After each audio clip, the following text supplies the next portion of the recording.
Newton's law of viscosity. Okay, definition, diagram, mathematical expression, very important. So first you have to see what is the definition. If it is in vast, state Newton's law of viscosity. Okay, this diagram you have to draw, and this is the mathematical expression. So the top layer causes a shear stress on the adjacent lower layer, while the lower layer causes shear stress on the adjacent top layer. Just now I have told you, fluids, molecules are there in different layers. Okay, so what is happening here in viscosity? The top layer is providing some resistance or shear stress. Okay, if the fluid molecules will move like this, there will be shear stress. So the top layer, this one, the top layer is causing shear stress on the adjacent lower layer. This is my lower layer, and the lower layer is simultaneously acting the shear stress on the top layer. So this shear stress, the magnitude of shear stress, is proportional to rate of change of velocity with respect to y. Okay, here y is the depth. Excuse me.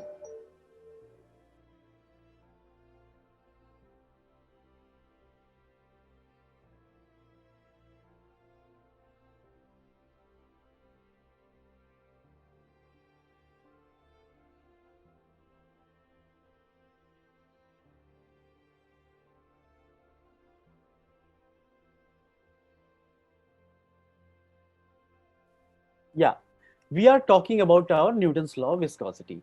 So as I have told you, the different layers of the fluid material, they will provide some shear stress. Okay, and this shear stress is proportional to the rate of change of velocity. So here in your mathematical expression, you can see du upon dy is there. Okay, so in some books it is written as rate of shear strain. So you can say that uh, this shear stress is directly proportional to rate of shear strain or shear deformation. Okay, or velocity gradient also. So any of the three statements you can use. Shear stress directly proportional to rate of shear strain or shear deformation or velocity gradient. Okay, so this is along y depth, y axis. You can see this is the depth.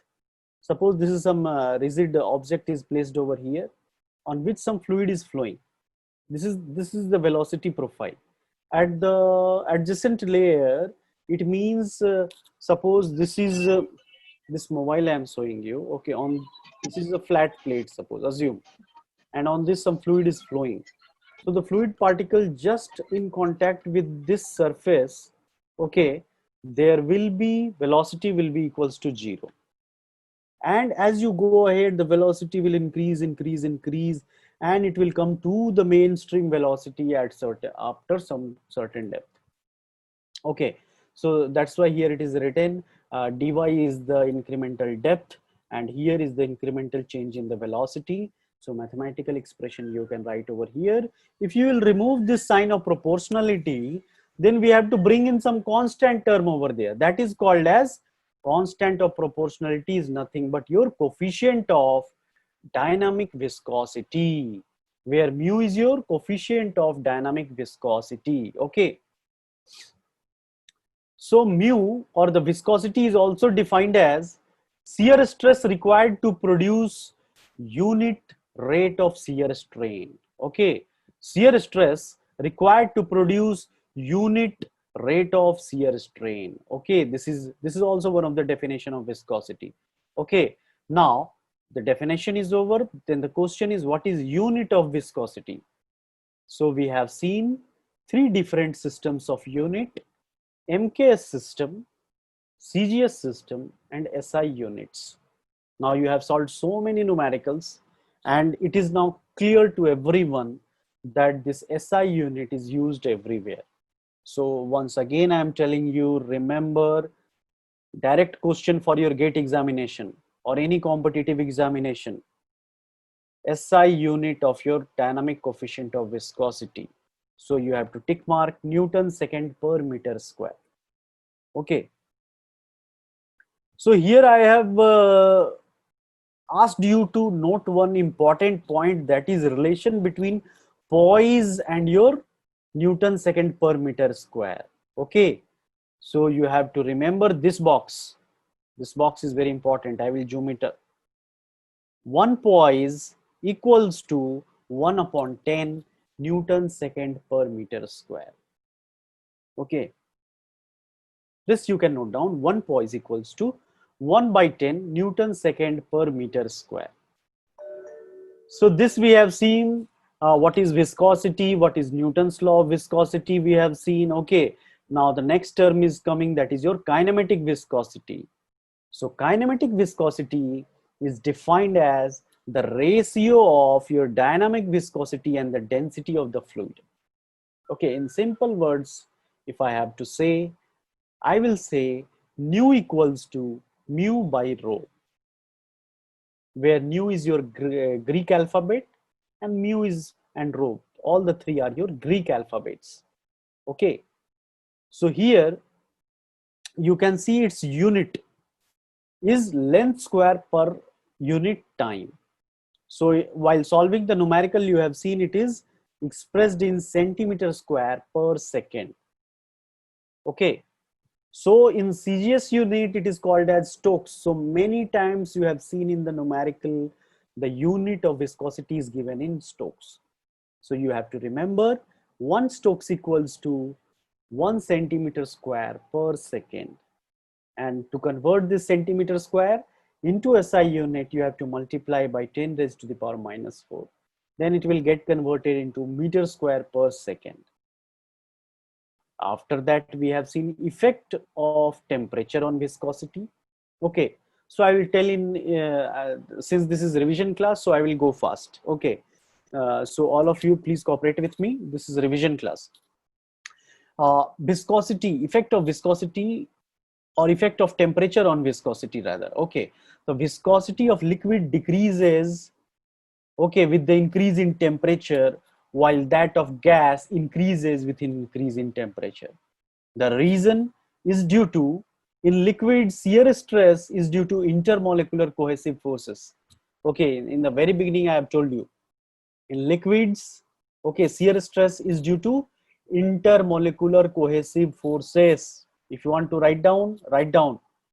In liquid, shear stress is due to intermolecular cohesive forces, while that of gases, okay, intermolecular cohesive forces are very negligible. Then the shear stress is occurred due to the exchange of momentum of the molecules. Okay, all the molecules are interacting with each other and colliding with each other. Okay, so with this exchange, the momentum is being transferred to the molecules.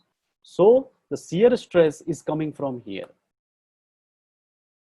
So as the temperature increases, this molecular activity increases, and the molecular activity increases, so viscosity will, shear stress will increase, and shear stress will increase, so viscosity will increase.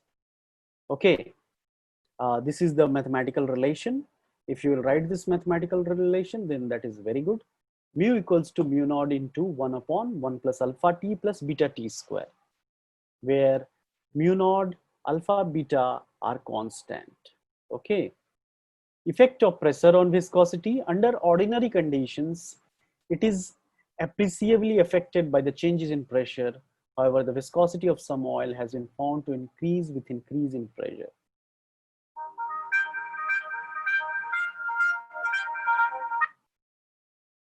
Excuse me.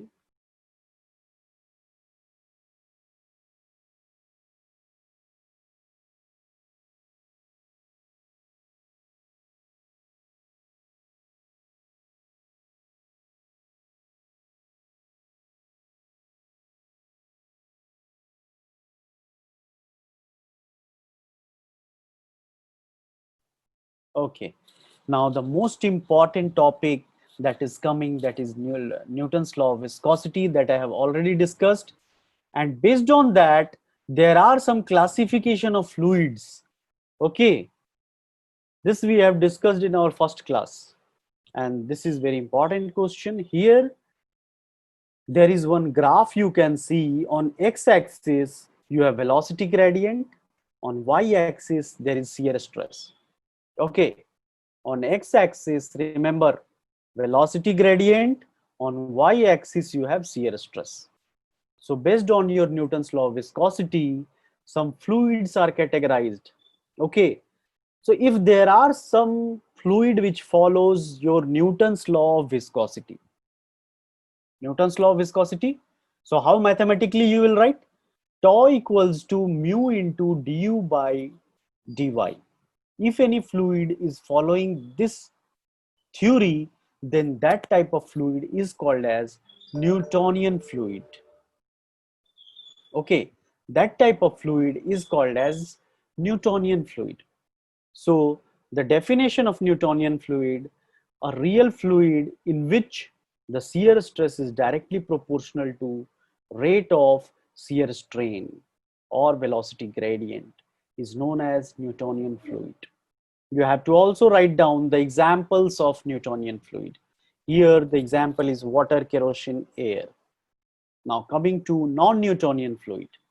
Non-Newtonian fluid is a real fluid in which shear stress is not proportional to the rate of shear strain. That type of fluid is called as non-Newtonian fluid. Examples are solutions of suspensions, mud flow, polymer solution, blood, etc. Okay. Now the third type of your fluid is ideal plastic fluid. Ideal plastic fluid is a fluid in which shear stress is more than the yield value. Okay, and the shear stress is proportional to rate of shear strain is called as your ideal plastic fluid. Means it needs some initial value of shear stress. After that, it will behave as your Newtonian fluid. That type of fluid is called as your ideal plastic fluid. So examples are sewage sludge, drilling muds.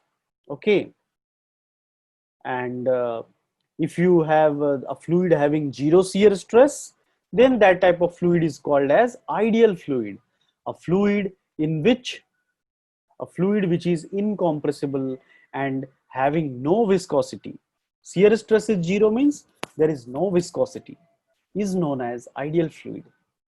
Ideal fluid is imaginary fluid, okay, which exists and have some viscosity, because every fluid in the nature, they have some viscosity. Okay, so these are the classification of different type of fluids. Okay, so you have to you need to remember the graph, their definition and their examples also. So here it is clearly written in mathematical form.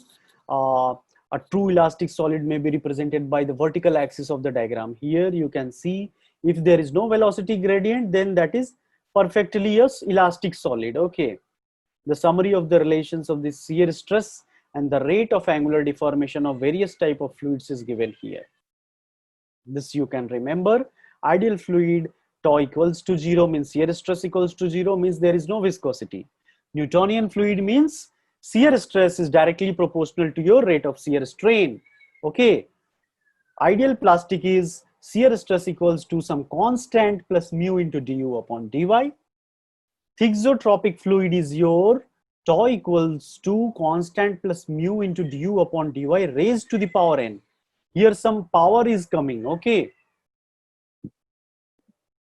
It means that it will not be a straight line. It will follow some curvature, okay, based on the value of n. So it will not be a straight line. And that is your non-Newtonian fluid also. In case of non-Newtonian fluid, if n is less than unity, then that type of fluid is called as pseudoplastic. Again, I'm telling you, important for your competitive examination.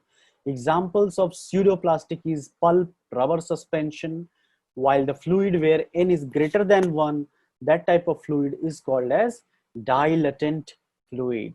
So example is butter or printing ink. Is there anything left on this whiteboard? No. So this is regarding the introduction to your fluid mechanics. Okay. Now I will go to share my PowerPoint file. Where is that?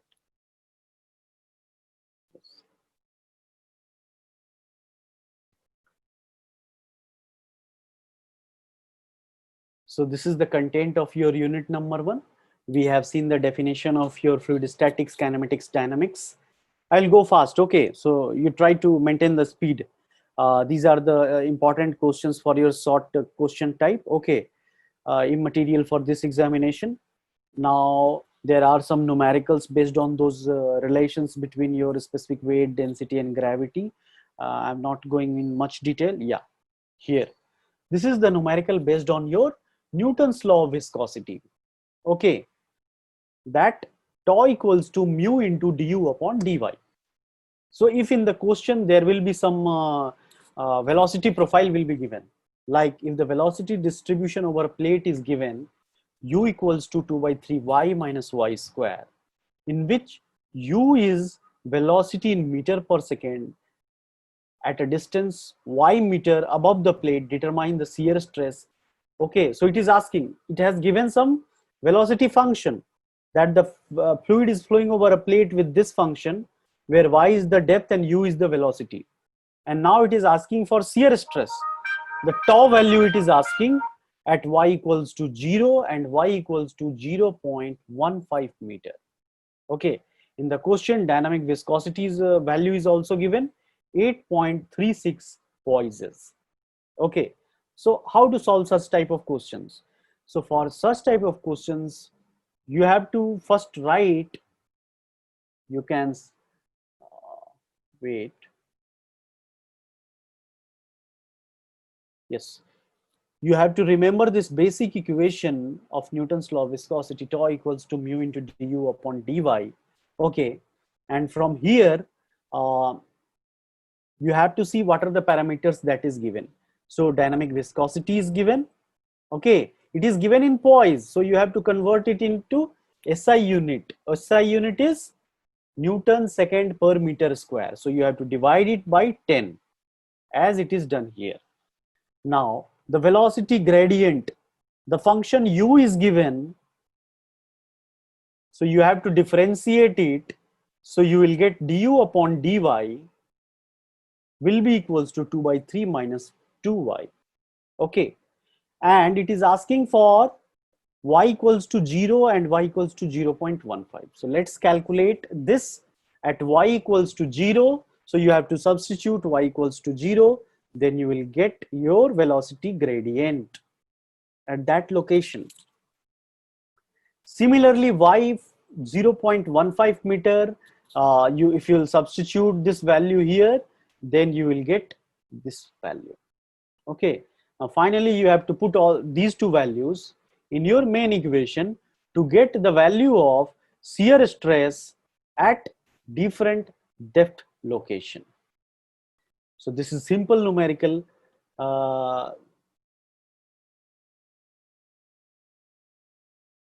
This is a simple numerical of your Newton's law of viscosity. Okay, now let's move on to the next type of problem. In this type of problem, you will see that there will be some fixed plate and there will be one plate with some velocity. Okay, so in this situation, you have to tell the viscosity of the liquid. What will be the given parameters? Let's see it. The plate 0.025 mm distant from the fixed plate. So here your fixed plate is given. In the diagram you can see. Okay, dy value is given. Okay, it moves at some velocity, 60 meter per second. Velocity is given. To move this plate with this velocity, some force is required. That is 2 Newton per unit area, 2 Newton per meter square. So in the question, it is asking fluid viscosity between the plates. So there is some liquid or fluid in between these two plates.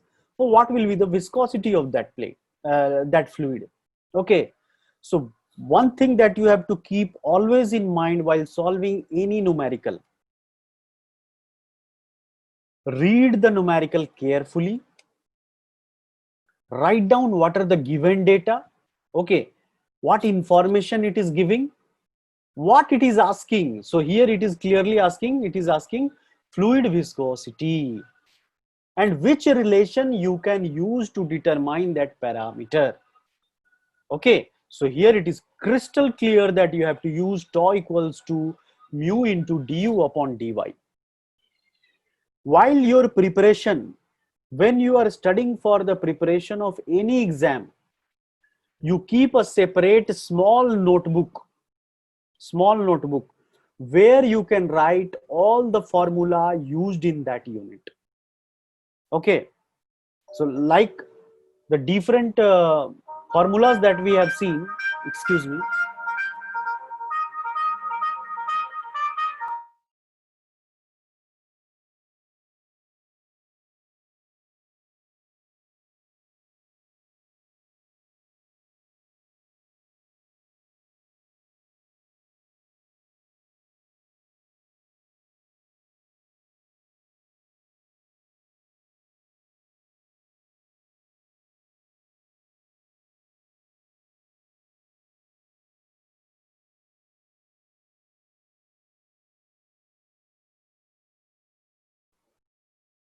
So you have to note all the formulas used in that unit in your separate small notebook, or the back side of your main notebook also. You must have a practice of writing all the formulas at one place. Okay, when in the final days of your gate examination, final days, suppose your gate examination is on next week, then that small notebook, that notebook that you have prepared while studying your unit number 1, unit number 2, unit number 4, that small notebook will be very useful at that moment. Okay, so you have to think like that. You have a vision that you are going to not only pass this made external, but you are going to crack some good competitive examinations also. Okay, with the same work, with the same preparation that you are doing for your mid as well as external exams. Okay, so let's now focus. Here your velocity is given in centimeter per second, so convert it into meters. uh, Distance, changes distance means the thickness of this oil film is given. So simply you have to put all the data in your main equation, tau equals to mu into du upon dy. Okay, substitute all those values, you will get the answer. So in Newton's law of viscosity, we have seen first a very basic numerical in which the velocity profile is given in form of some function. Velocity profile was given in some form of function. Okay. In the second type of questions, I have seen that here one plate is fixed, and above that fixed plate there is some fluid flow, and above that fluid there is one moving plate. So either force is given, area is given, velocity is given, so you have to determine viscosity. Now the third, that is very important category of this is also one numerical in which the plate is now at some inclined plane. So if you have basic concept of your mechanics, then you can solve this numerical. So let's just brief it in 2 minutes. Okay, read the question carefully, all of you pay attention. Calculate the dynamic viscosity. Clearly mentioned dynamic viscosity means it is asking you mu value, which is used for lubrication between square plate. Okay, it has mentioned square plate and its dimension is given. If any dimension is given, you calculate area. So area of your square will be length square. So 0.8 into 0.8. So you will get the value of your area. Okay. Angle of inclination is 30 degree. Weight of the square plate is 300 Newton. And it slides down the inclined plane with a uniform velocity. Velocity is given. Okay. And the thickness of oil is also given. The thickness of oil here, it is given 1.5 mm. Okay. So write down all the given parameters. Okay. Since it is inclined plane, so you have to break this component. Weight component always acts in downward direction. Okay. So you have to bring this in the direction of movement of the plate. If this is 30 degree and you will close this triangle, this is 90 degree. So the remaining it will be 60 degree. So you have to take the component W cos 60 degree. Rest every step will remain the same as we have solved in the previous numerical. Okay, rest every step remains the same. Same equation, tau equals to mu into du upon dy. You solve it, you will get the value of your dynamic viscosity. Okay, see here in here they have converted into poise, but if in the question they have not specified that which unit it is asking, yeah, you will solve up to here, you will get full marks. No need to do this conversion. Now, first type of the problem was where the velocity function was given. Second type, where one plate is fixed, one plate is moving. Third type, where there is some inclined plane and that inclined plane some plate is moving. Now the next type of problem I will discuss. Yes, space between two square flat plate. Here in this type of problem, what they are doing, they are saying that we have two plates. In between these two plates, there is one plate. So these two, upper plate and lower plate, they are fixed, and the middle one plate is moving with some velocity. Okay. The upper plate, the lower plate is fixed, and this middle plate is moving with some velocity. Now let's see the question. Space between two square flat plate is filled with oil. Each side of the plate is 60 centimeter. The thickness of oil film is given 12.5 mm. Upper plate, which moves at 2.5 meter per second, requires a force of 98.1 Newton to maintain the speed. Determine, wait a minute, space between two square plate is filled with oil. Each side of the plate is this, the thickness of oil film. Upper plate moves with some velocity. Okay. So this is again the previous type of problem. I want to show you some different type of problem where we have two plates. In between that I want to discuss.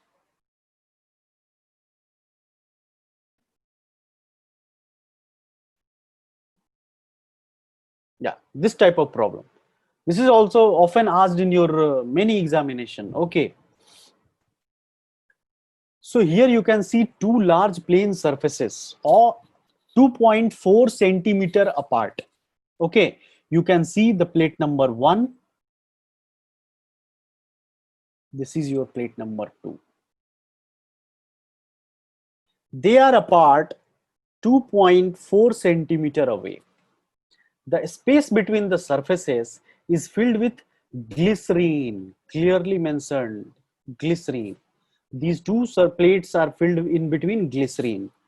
Then what force is required to drag a very thin plate of area is given 0.5 square meter between these two large surfaces, and this plate is moving with some velocity that is 0.6 meter per second.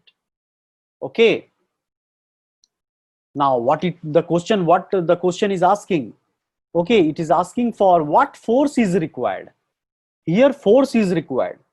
But in your Newton's law of viscosity equation that you remember, you know tau equals to mu into du upon dy, where tau is shear stress. So you can calculate shear stress, but here it is asking force. So you have to go to the basic definition of stress that you remember. Stress is nothing but force per unit area. Area is given here clearly. Okay, then you have to calculate force. Okay, so for that you have to calculate tau 1, tau 2. Tau 1 you have to calculate. Tau 1 will be the stress, shear stress developed on this plate due to your upper half, and tau 2, that is shear stress 2, will be the stress due to this bottom plate. Okay, that shear stress will be experienced by this moving plate, and then you have to add tau 1 plus tau 2. Okay, tau 1 and tau 2 you can add. Okay, and based on that tau 1 you can calculate f1. F1 is nothing but, as I have told you, stress is force upon area, so force is stress into area.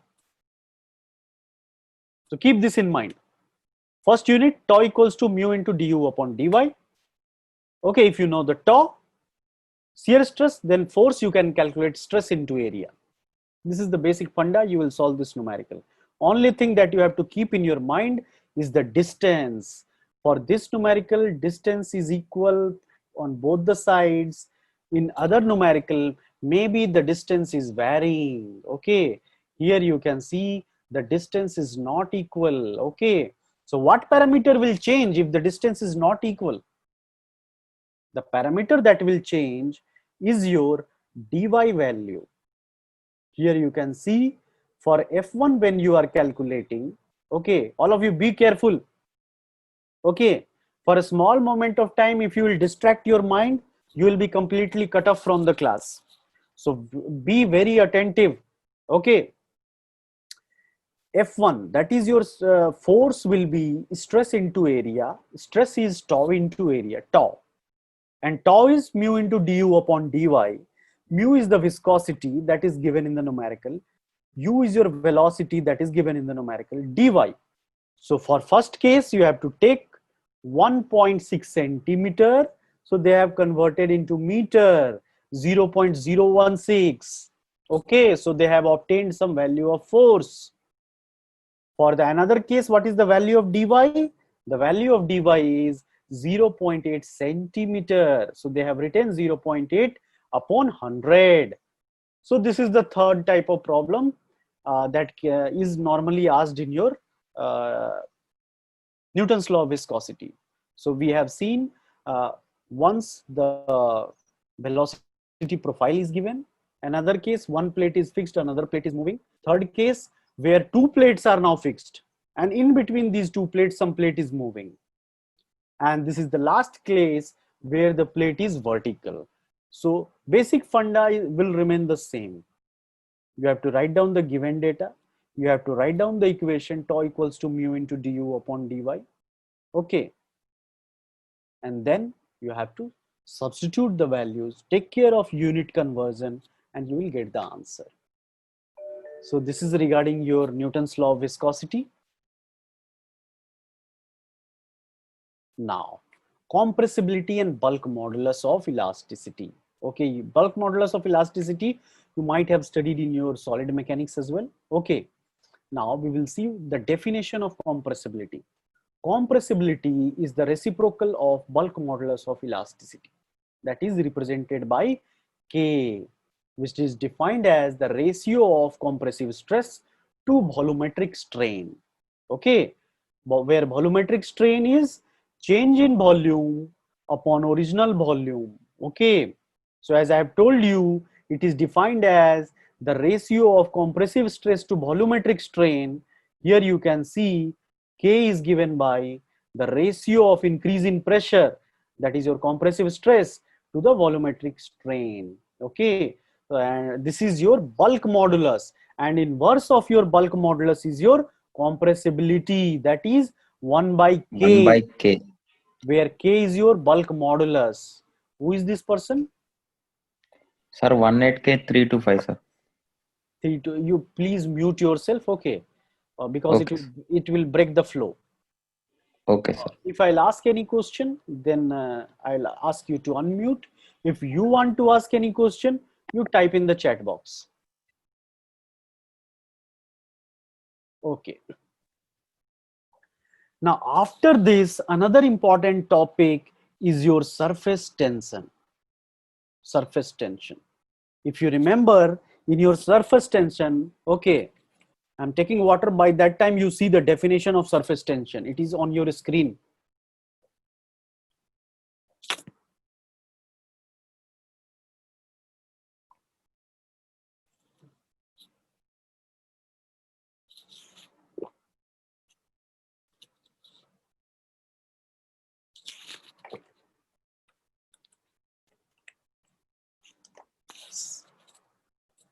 So definition of surface tension, it is defined as the tensile force acting on a surface of a liquid in contact with gas or on the surface between two immiscible liquids, such that the contact surface behaves like a membrane under tension.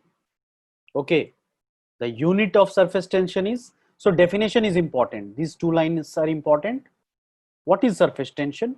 What is the SI unit of surface tension? Okay, if you remember, we have seen three cases in this surface tension. The first case is your for liquid droplet. Now, what is first case is your liquid droplet, another case is your soap bubble, and the third one is your liquid jet. Okay, so mathematical derivation, three-line derivation is this, but it is very important. Okay, what is it? So, as I have told you that this surface tension is nothing but a tensile force. Due to this surface tension, some tensile force is acting on the periphery of your droplet. Okay, and if I'm telling you liquid droplet, if I'm telling you, it means it is volume, it is not hollow. Okay, so in that situation, here you have two forces acting. The one force is your tensile force due to the surface tension acting around the circumference. Okay, so sigma is your surface tension. It is acting along the circumference of your liquid droplet. So what is the circumference? You all know that the circumference is given by pi into d, where d is the diameter of that liquid droplet and sigma is the surface tension. So this is the first force due to your surface tension. Now, since it is a liquid droplet, so there will be some pressure force also acting, and that pressure force will be pressure into area. Okay, pressure into your area. P into area is given by pi by 4 into d square. So you have to equate these two things, and you will get P equals to 4 sigma by d. Again, I am telling you this. This expression is very, very important for your competitive examinations as well as your internal examinations. Okay, based on this, numericals are there. So what you have to keep in your mind for liquid, as I have told you, there are three cases: liquid droplet, soap bubble, liquid jet. So final expression is for liquid droplet 4 sigma by d. For soap bubble, what it will be? For soap bubble, you have two surfaces in contact, so it will be 8 sigma upon d. That you have to keep in your mind. For liquid droplet, 4 sigma by d. For soap bubble, it will be 8 sigma by d. Okay, and for your liquid jet, it will be sigma 2l upon L into d. So L and L will got cancelled out. It will become 2 sigma by d. So regarding surface tension, definition of surface tension is important. There are three cases. One is for liquid droplet, another is for soap bubble, third one is for liquid jet. Final expression you must remember in your mind. Based on that, numericals can be asked in any examinations. So you can see here, based on those simple relations, numerical is being asked. Given parameter will be sigma, P and D. Any one of them will be missing. Okay, and you have to calculate that. We have three parameters here: pressure, sigma, diameter. Among the three, two will be given. You have to calculate the third one. So based on that, numericals will be asked on your surface tension. Okay. Now capillarity. Capillarity, you should know what is capillarity, definition of capillarity, and there will be some expression for capillary rise. Okay, so let's see what is the definition of capillarity.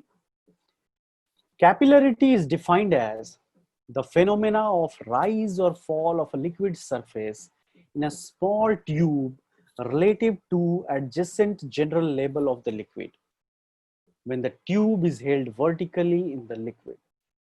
The rise of liquid surface is known as capillary rise, while the fall of the liquid surface is known as capillary depression.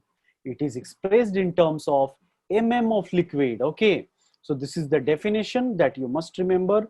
This diagram you can keep in your memory, and the final expression. Okay, derivation can also be asked, but for solving the numerical, you can keep this in your mind: 4 sigma cos theta upon rho into g into d. Okay, this expression you must remember for while solving the numerical for your capillary tubes. Okay, so we have discussed many numericals based on that. I hope you all have updated your notebook, so it will be easier for you to revise those things. Then coming to the definition of vapor pressure and cavitation. Okay, so what is vapor pressure and what is cavitation? Okay, so let's see the definition of the vapor pressure. The change from the liquid state to gaseous state is known as vaporization. We all know that the change of liquid state to the gaseous state is known as vaporization. And if we have a closed container, in that container some liquid is there and the liquid surface is vaporizing, so the empty space above the liquid surface inside the closed container, if some vapor is accumulating over there and that vapor is creating some pressure on this liquid, that is called as your vapor pressure. Okay, now what is cavitation?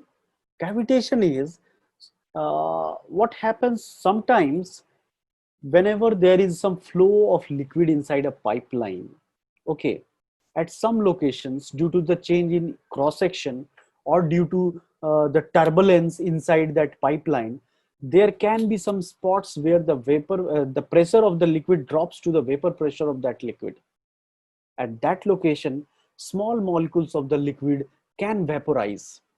Okay, and that vapor will be a small pocket, air pocket or the vapor pocket.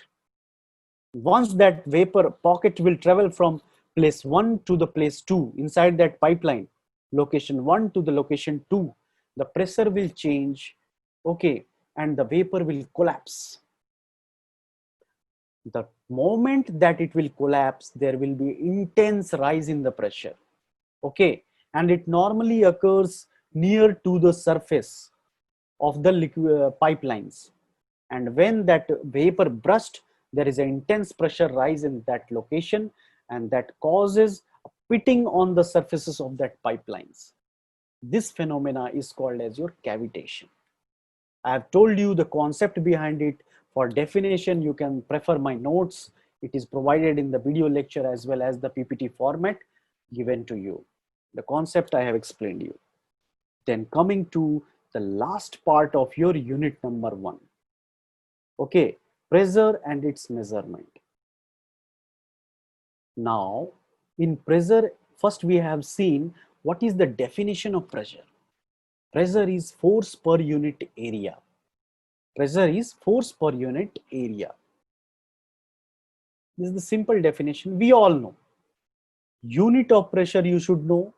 Unit conversion you should know. Okay. Then Pascal's law come into the picture. The statement for Pascal's law and the derivation is important. Okay. So I'll not going much into the deriving that part. You can see that in the video lectures that I have provided in your canvas. Okay. Statement for Pascal's law is important, that it states pressure intensity will remain same. It states that the pressure intensity at a point in a static fluid is equal in all direction. Okay, so for that derivation, we have considered a small wedge type element, and we have done the force equilibrium. So here there are mainly two forces acting. The first one is your pressure forces that will be normal to the surface. Okay, and the another one is weight force that will be acting in downward direction. So we will first calculate the force on every faces. Force on face AB, force on face BC, and weight of the element. Okay, so pressure force will be nothing but pressure into area. Okay, pressure is given in x direction as px. Area will be dy. This length is your dy. This length is your dx. This is your ds. And the thickness perpendicular to the plane of this screen is taken as unity. Okay, so that's why the force on face AB is written as Px into dy into 1. On AC it is Py into dx into 1. On BC it is Pz into ds into 1. The third component is your weight component. Okay, so weight component is nothing but volume into density is your mass into g is your acceleration due to gravity. Okay, so weight component will be m into g. Okay, so how you will calculate, wait a minute, let me close this. This is creating, yeah. How you will calculate the volume of that element. So for calculating the volume, you have to calculate first area. Area of a rectangle, you all know that half into base into altitude from the geometry that you have studied in your elementary school times. So it will be half into AB into AC. AB is given as dy, BC is given as dx. Now you have to equate all these forces and you will finally get Px equals to Py equals to Pz. This is your Pascal's law. Okay, so this is the derivation part. Then we have seen one more derivation, that is hydrostatic law. Hydrostatic law. Okay, from this we have obtained the expression P equals to rho into G into H. So for the derivation, we have considered a small fluid element A, B, C, D. Here you can see A, B, C, D. Okay, we have equated what are the forces acting here. So force will be acting on the face AB, force will be acting on the face CD. Okay, the forces on side AC and BD are equal and opposite in nature, so it will cancel it out. Okay, so force on AB will be P into delta A. Force on CD will be P plus dP upon dz into delta Z into delta A. Okay, and the third force that will be acting your weight of the fluid element. Okay, weight is nothing but density into volume into acceleration due to gravity. So these are the three forces. Here I have written in point number 1, point number 2, and point number 3. Point 4 is clearly stating that pressure force on face BC and AD are equal and opposite in nature, so they will cancel it out. You have to do the equilibrium condition, and finally what you will get the final expression as P equals to rho into G into H.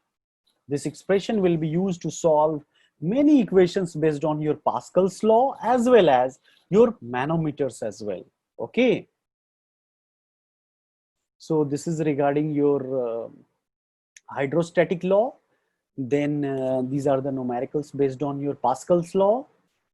These are very simple. Okay,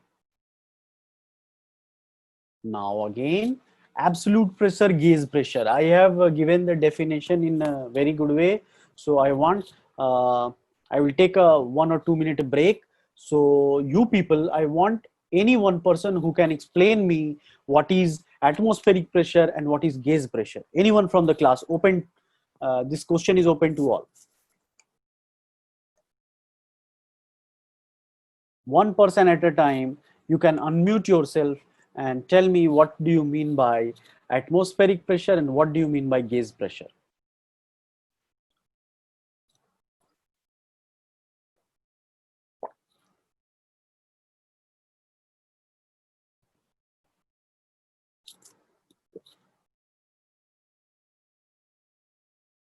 Anyone from the class? We have total 54 participants.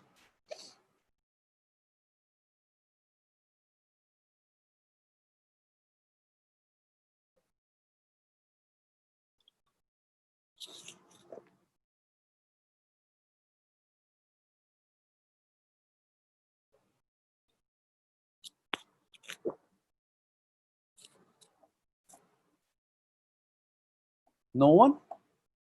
No one will be able to explain that. Definition is in front of you.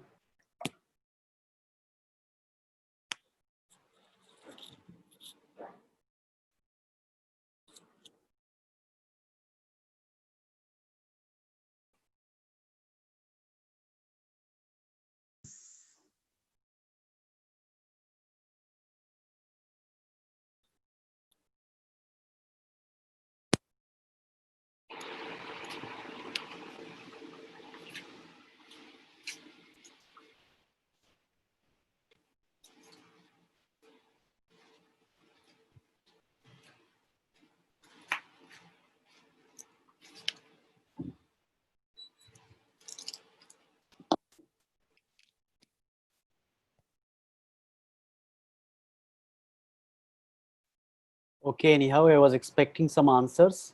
No issue. I will give you the definition. Atmospheric pressure is the pressure exerted, normal pressure exerted by the air or the atmosphere above our Earth's surface. Okay, so the atmospheric pressure exert a normal pressure upon all the surfaces which is in contact. Okay, it is also called as barometric pressure. So in some numerical you will see barometric pressure. Okay, so at sea level, the atmospheric pressure at sea level is called as standard atmospheric pressure. Okay, now this is about your atmospheric pressure. Now what is gauge pressure? Gauge pressure, it is the pressure measured with the help of pressure measuring instrument, in which atmospheric pressure is taken as datum. Okay, atmospheric pressure is now considered as datum. It will be explained properly with one graph. This graph. Okay, here you can see we have taken the atmospheric pressure as datum line. Okay, this is your datum line. If inside the pipeline the fluid flowing is having pressure more than atmospheric pressure, it will be considered as positive gauge pressure. If the pressure inside that pipeline is less than atmospheric pressure, it is called as negative gauge pressure. Okay, now what is this new term is coming here? Absolute pressure. Absolute pressure is nothing but the summation of your atmospheric plus gauge. If it is positive pressure, so the absolute pressure will be atmospheric plus positive gauge pressure. If it is negative, then the absolute pressure will be atmospheric pressure minus gauge pressure. Okay, so this definition is normally asked if theory question is being asked in the examination. So here you can see mathematically absolute pressure is atmospheric pressure plus gauge pressure. If it is positive, if it will be negative, then here minus sign will be there. Okay. So the SI unit of pressure is Newton per meter square. Okay. And this is also known as Pascal. Okay. So you should know all this conversion. Here it is given in this slide. All the conversion of your pressures. Now, based on that hydrostatic law, keep in your mind once again, this formula is coming very important. P equals to rho GH. Based on that, this formula we have solved many numericals. Okay. P equals to rho GH. Hydrostatic law, based on that, we have solved many numericals, and it also forms the foundation for your manometers. Okay, that we will see as an important topic on this chapter, manometers. Yes.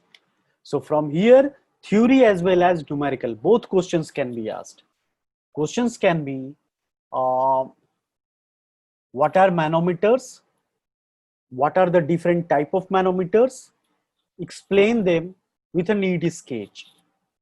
Theory question can be asked like this. Numericals, we have seen so many numericals based on your manometer. So for your information, I would like to tell you manometers are defined as the device which is used to measure the pressure at a point in a fluid by balancing a column of fluid by the same fluid or another column of the liquid. Okay, so this is the definition of your manometer. In manometer, we have seen piezometer, we have seen U-tube manometer, single manometer, we have seen differential manometer also. Okay. So you have to draw the diagrams of each and every type, and you have to explain it. What is piezometer? So this is the diagram of your piezometer. Here, a small in the pipeline, there is some 90-degree bend pipe will be connected. Okay. And the pressure inside this pipeline will be converted into this pressure head. Okay. There are some advantages and disadvantages of piezometers that we have already discussed during our regular classes. You can see it in the notes. Okay. Then in U-tube manometer, we have seen two types of cases. All of you keep in your mind. In manometer, we have seen two types of cases. The first case where you have positive pressure. This is the case of your positive pressure. Okay. If the pressure will be positive, then what will happen? It will try to pull, it will try to push this manometric fluid. So on right hand side, there will be rise in the liquid column, as well as on the left hand side, there will be drop in the liquid column. Manometric liquid. Okay. Whereas the second case is for your suction, that is negative pressure. So for negative pressure, what will happen? This side, the liquid level will be high, and on the right hand side, it will be on the lower side. So for both the cases, we have seen mathematical derivation. Okay, that is important. The mathematical derivation for both the cases, when the pressure is positive and when the pressure is negative. And based on that, we have seen the numericals also. We have already discussed in your regular classes. So this is all about your unit number 1. Now I hope I have given a fast revision of your entire unit number 1. Okay. So as I have told you that I will ask 3 questions from unit number 1. So it can be combination of 1 numerical 2 theory or 2 numerical 1 theory. What do you prefer? Type in the chat box. 1 numerical 2 theory. So you can write like N for numerical, T for theory.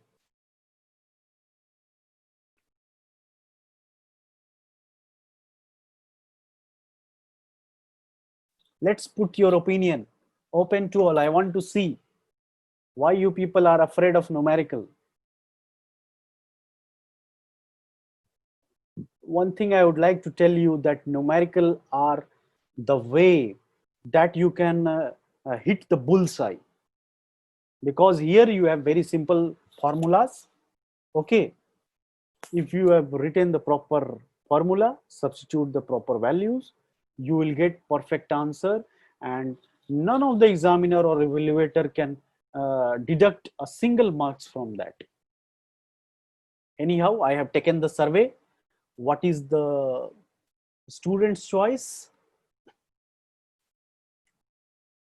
I will think on it. Okay. Now this is all about your unit number 1. In your unit number 1, if you have any doubt, now you can ask me. Then we will start a fast recap of unit number 2.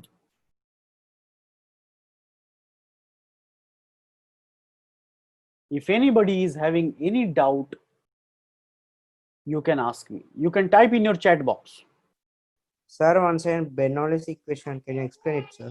Bernoulli's equation is in your unit number 2. I will come to that. Don't worry. I'm telling you for unit number 1. If anybody is having any doubt, you can ask me.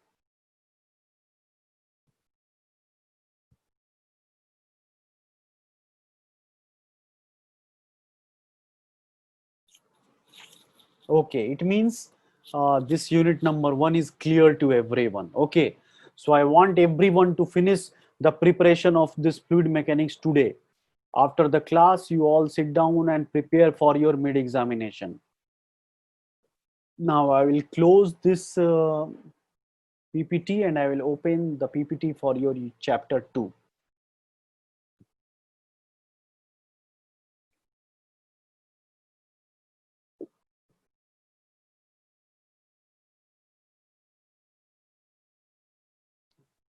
Let me open chapter number 2.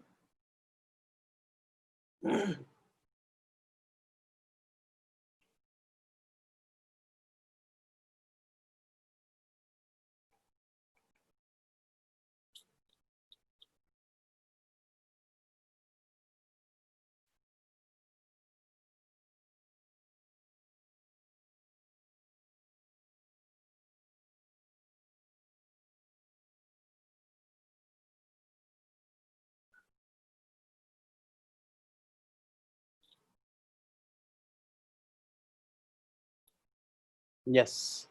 Again, in chapter number 2, I'm going to ask you uh, 3 questions. Okay. So first, let's see what is the syllabus of your, what are the topics that we have to study in your unit number 2. So I will show you first uh, what is the syllabus for this unit number 2.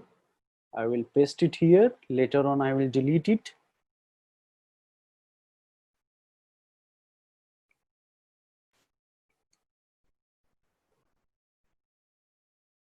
Yeah.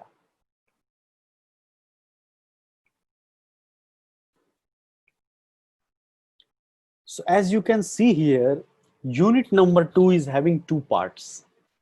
Okay. The first part is your fluid kinematics, in which you have seen what is streamline, path line, streak line, stream tube, classification of steady flow, unsteady flow, uniform flow, non-uniform flow, laminar flow, turbulent flow, rotational, irrotational. Okay. So these are definition type questions. From these topics, like what is streamline, what is steady flow, what is laminar flow, what is turbulent flow, what is uniform flow, what is non-uniform flow. So from here, a small definitions can be asked. Okay. After this, if you will see, you have continuity equation in 1 dimension as well as 3-dimensional flow. Okay. So for this, we have seen the derivation. Okay. So derivation can be asked from here, and from continuity equation, direct numerical will not be asked, because in further topics, like for your Bernoulli's equation or your Venturi meter or orifice meter, these continuity equations are used in your numericals. So you can apply your common sense that direct numerical on use continuity equation will not be asked. But you should know the derivation of these continuity equations. The second part of your unit number 2 is fluid dynamics. Here we have seen Euler's equation, Bernoulli's equation. Both of them are very important, their derivations. Then we have seen momentum equation and its application on the force on pipe bend. Okay, so this is all about your unit number 2. So we will move fast. Okay, I'm not going for the definition of those things that we have seen. I'm coming directly to these definitions are given in the notes. You can go through that. The continuity equation, that is rho1 a1 b1 equals to rho2 a2 v2. Based on that, some numericals we have practiced in the classroom. Thereafter, the derivation of continuity equation. Here we have considered a parallelopipe, okay, a fluid element or a control volume, okay, having the dimension dx, dy, and dz. Okay, so again you have to do the mass balance. Rate of mass that will enter into this phase ABCD, okay, will be equals to the rate of mass leaving the side EFGH. Okay, the mathematical expressions for both of them are written here. The inlet and outlet is given by one single term, that is influx and efflux. Okay, and if you subtract it, you will get the mass accumulated per unit time due to the flow in x direction. So one by one we will see. In x direction you have obtained this value. Similarly, you will see in y direction as well as in z direction. Okay, so once you will see the total gain or net gain of the fluid mass inside this control volume, then you have to do the summation of all these three. If you will add it, you will get this expression: d upon dt equals to rho into dx into dy into dz. Okay. No, if you will combine it, you will get this equation. Okay. But as per your law of conservation of mass, the rate of change of mass of the parallelopipe is given by this, where this is the volume and this is the density. So it is your mathematical expression for rate of change of mass inside that control volume. Now you have to equate these two to get the final equation of your continuity equation in 3 dimension. So if derivation is asked for the continuity equation in 3 dimension, then you have to derive this equation. Up to here you can do the derivation of your continuity equation in 3 dimensions. Now for different cases, for a steady flow, this t term will become 0. Okay, for a steady flow. For incompressible flow, rho will be constant. So likewise, we will get a final q equals to a into u, where u is the velocity of the flow. Now the second part, that is fluid dynamics. One of the students just asked me about Bernoulli's equation, so we will see that. Okay. Before that, we will see what are the forces acting in the fluid flow. So they are gravity force, pressure force, viscosity force, turbulence force, and compressibility force. Okay, so these are the forces. Based on the combination of these forces, we can write the Reynolds equation of motion, Navier-Stokes equation, Euler's equation of motion. Now, the derivation part of Euler's equation of motion. Again, we will consider an element, okay, a fluid element. The length is ds. This is a cylindrical element. This PdA is the force acting on this circular face. On the opposite side, P plus dP upon ds into dA. This is the pressure force acting. Besides these pressure forces, there will be one more force, that is your weight of this fluid element. Okay, weight is always, remember, mass into acceleration due to gravity. So now from where do you will get that mass?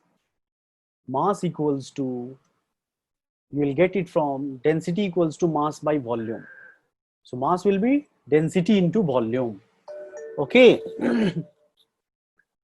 So here the pressure force in the direction of flow is written. Pressure force opposite to the direction of the flow is written. And if you will write the resultant force, it will be the summation of the forces. That will be P plus dA, the force on the opposite side. And this is the component of your weight. The weight component. So cos theta will come into picture. Okay. Cos theta is coming into the picture. Sign conventions are taken as per the direction here, the direction of fluid flow, motion of the fluid flow. Okay, and you have to equate this resultant force equals to mass into acceleration as per your Newton's second law of motion. F equals to mass into acceleration. Okay, so mass is given by dA into ds, this is your volume, into density, and s is your acceleration in the direction of your s. S is your flow line. S is your flow lines. Okay, so this is that term written now for this as acceleration. It is written in small, so I will make it full screen. For better visibility, we all know that AS equals to dV by dt. Okay, where V is the velocity, and here V is a function of distance and time, S and T. Okay, now for doing, since it is a function of two variables, S and T, so you have to do partial derivative. So for that, what you can write, dV upon ds into ds by dt.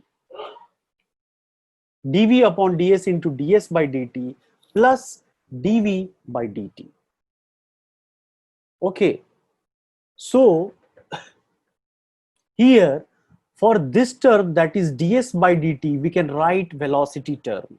So it will become v dv by ds plus dv by dt. And the assumptions that we have made for the Bernoulli's equation, the flow is a steady. Steady means with respect to time, it will be constant, and derivative of any constant is 0. So finally, you will get some term for your acceleration, v into dv by ds. Substitute this value in your main equation. Where is your main equation? This is your main equation. You substitute it, you simplify it, you will get the final expression as dp upon rho plus g dz plus v dv equals to 0. This is your Euler's equation of motion. From your Euler's equation, your Bernoulli's equation is coming. If you will integrate your Euler's equation, your Bernoulli's equation will come into the picture. So what are the three terms? dp by rho, g into dz, v into dv. You integrate it, you will get this final term. I will tell you, p by rho g plus v1 square, v square by 2g plus z, where the first term is representing the pressure energy per unit weight of the fluid, the second term is representing kinetic energy per unit weight, and the third term is representing your potential energy per unit weight. So what Bernoulli's theorem is saying to you, it is saying that if the fluid is ideal, you have to follow the assumptions. If the fluid is ideal, the flow is steady, the flow is incompressible, and the flow is irrotational, then the sum of pressure energy per unit weight of the fluid, kinetic energy per unit weight of the fluid, and potential energy per unit weight of the fluid will remain constant throughout the flow. So this is the statement for your Bernoulli's equation. You must remember the assumptions of Bernoulli's theorem. Okay. So we have seen the derivation part also. Based on that, we have solved some numericals.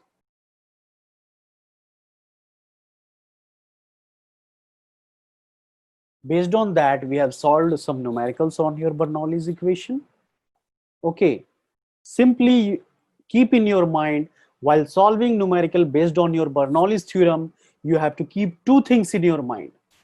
The first one is your pressure head, kinetic head, datum head. If the pipe is horizontal, datum head will be equal. Okay. Unit of your all the three heads is meter.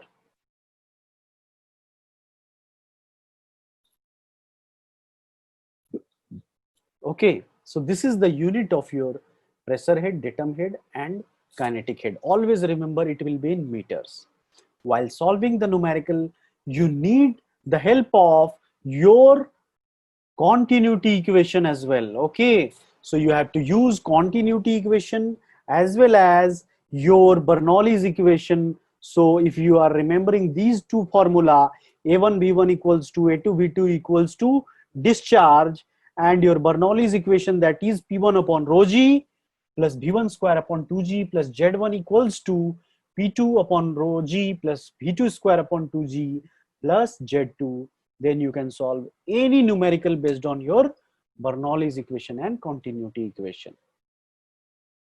Okay, so this is all about your unit number 2.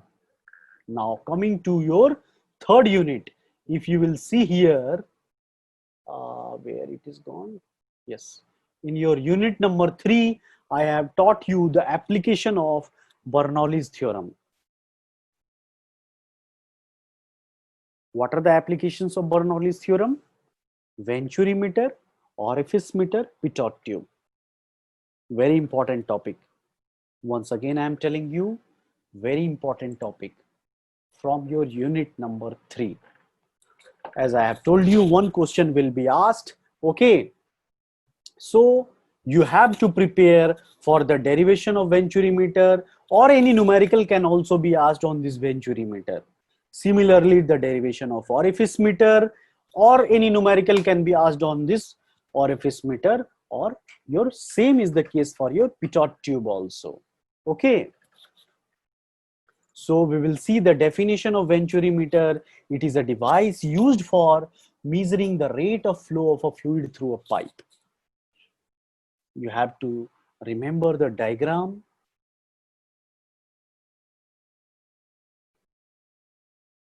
You should know the different parts of this Venturi meter.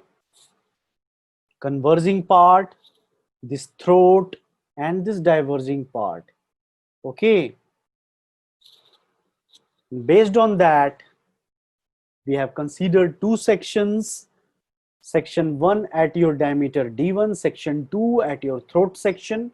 We have applied Bernoulli's equation at both the sections to determine the pressure difference P1 minus P2 upon rho G. Okay. After this, that pressure difference is nothing but the pressure difference that you will obtain from your manometer connected. Okay, that is represented by H. H is nothing but P1 minus P2 upon rho G. Okay, then you have to use the continuity equation to remove the unknown parameters over here. Only known parameter is your area and the height H. So you have to substitute those unknown values and you will get a final equation of your flow through a Venturi meter that is given by Q actual equals to CD is your coefficient of discharge, A1 A2 upon root under A1 square minus A2 square into root under 2GH, where H is the height of the level difference that you will get in your manometer, differential manometer. Okay. So based on this, we have solved some numerical also. For solving the numerical, these two formula also is required. You keep in your mind, note down somewhere. Very important formula. When the liquid of the manometer, manometric liquid is heavier than the liquid flowing in the pipeline, you have to use this formula. When the liquid which is lighter than the liquid flowing inside the pipeline, you have to use this formula. Okay, where SHSOSL is nothing but the specific gravity of the liquid, lighter liquid, heavier liquid, and the liquid that is flowing through your pipeline. Oh. This is the end of your slide here also. Orifice meter I have taken in some another slide. So this is all about your so from here only I will brief it. Where is that part?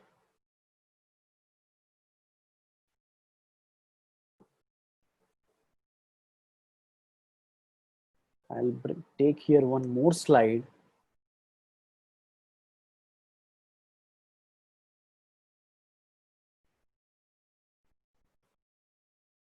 From your unit number 3, we have seen measurement of flow. I will copy it from here and I will paste it here.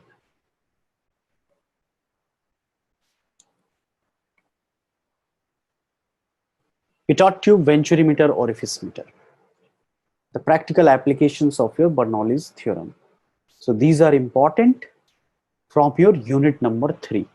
You must remember, study all these three: Venturi meter, orifice meter, or Pitot tube. Theory questions can be also asked, numerical can also be asked. So you have to be ready for both the situations. Okay. So that's all from my side. If you want to ask me anything, you can type in your chat box. Okay.